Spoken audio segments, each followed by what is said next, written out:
સુરતના સંજયનગરમાં ખાડીના પાણી ભરાતા જોન ચીફની ટીમે સ્થળ પર પહોંચી યુદ્ધના ધોરણે સફાઈ હાથ ધરી ગંદકી દૂર કરી અને લોકોને મોટી રાહત આપી. સુરતના વન વિસ્તારમાં આવેલા સંજયનગરમાં ખાડીના પાણી ફરી વળતા ગંભીર પરિસ્થિતિ સર્જાઈ હતી. ખાડીના દૂષિત પાણી ઘરો અને રસ્તાઓ પર ભરાઈ જવાથી સ્થાનિક રહીશોને ભારે હાલાકી ભોગવવી પડી હતી. આ ગંભીર સમસ્યાની જાણ થતાં સુરત મહાનગરપાલિકાનું તંત્ર તાત્કાલિક હરકતમાં આવ્યું હતું. પરિસ્થિતિ પર કાબુ મેળવવા માટે ઝોનલ ચીફ અને તેમની ટીમ પોતે સ્થળ પર મેદાને ઉતરી આવી હતી.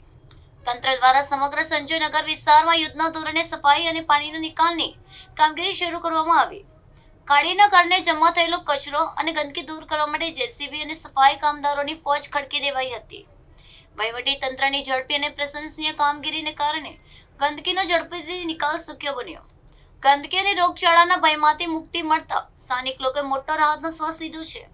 તંત્રની આ સમય સૂચકતા અને ત્વરિત કામગીરીથી સંજયનગર વિસ્તારમાં સ્થિતિ ફરી સામાન્ય બની રહી છે. હું ડૉક્ટર ગાયત્રી જરીવાલા આ વિસ્તારમાં હું ઝોનલ ચીફ તરીકે કામગીરી કરું છું.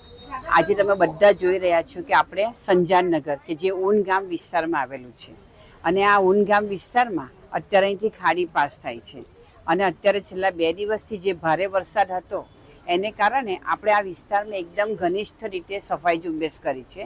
અને સૌથી પહેલાં આપણે ગઈકાલે લોકોને કે ભાઈ કદાચ જો ખાડીનું પાણી ઓવરફ્લો થાય અને એમના ઘરમાં આવે તો એનાથી બચવા માટે શું કરવું, તો આપણે ગઈકાલે સમગ્ર વિસ્તારના લોકોને આપણે રેસ્ક્યુ કર્યા છે અને એ લોકોને બધાને આપણે સલામત સ્થળે ખસેડ્યા છે. અને ત્યાર પછી આજે આ વિસ્તારમાં આપણે એક ઘનિષ્ઠ સફાઈ ઝુંબેશ રાખી છે.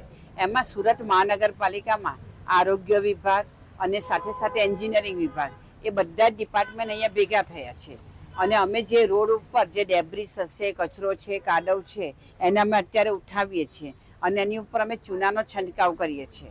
અને આ રીતે અમે કામગીરી કરવાનો અમારો મેઇન હેતુ એ છે કે જેથી ભવિષ્યમાં કે ભાઈ આગામી વીકમાં કોઈને પણ કોઈ પણ પ્રકારનું આપણે રોગચાળો આ વિસ્તારમાં નહીં ફેલાય.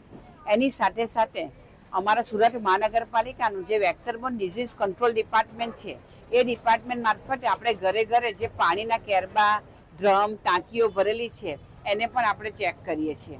અને કોઈની પણ અંદર જો મચ્છરનું બ્રીડિંગ જણાય તો અમે ત્યાં જ એમને દવા નાખીને એ મચ્છરના બ્રીડિંગનો નાશ કરાવીએ છીએ.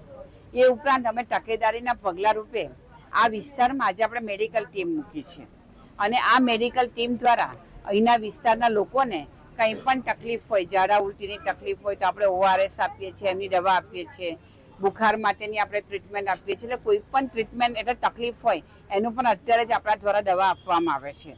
અને આ જે અત્યારે આપણી ઝુંબેશ છે એ આગામી દિવસોમાં પણ આપણા દ્વારા ચાલુ રાખવામાં આવશે. મારું નામ અઝર પઠાણ છે અને આ ઊન વિસ્તારમાં સંજયનગર છે. સંજયનગર અને એની બાજુમાંથી ખાડી જાય છે.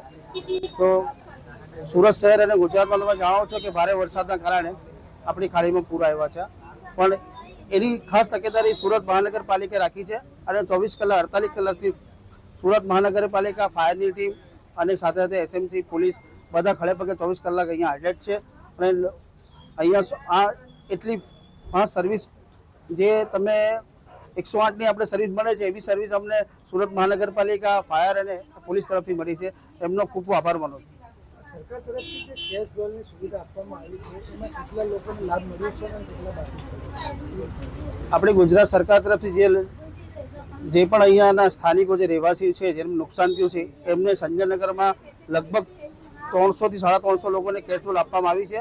અને હજુ સંજયનગરની બાજુમાં જલકૃપા છે અને આગળ જિલ્લાનગર છે, એની રજૂઆત અમે કરી છે, એ બી આપશે સરકાર. એસએમસીના ખડેપગે કામગીરીમાં આજે કયા કયા વિભાગ આવ્યા છે? આજે એસએમસીની કામગીરીમાં જે પણ રસ્તામાં એ છે, કાદવ છે, કીચડ છે, એ કરવા માટે આવ્યો છે એસએમસી અને સાથે એમની ટીમ પણ આવી છે, એની મેડિકલ ટીમ આવી છે.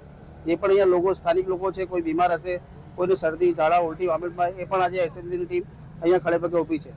એસએમસીની ટીમની હાજરીમાં આપ લોકોને શું સંદેશ આપશો?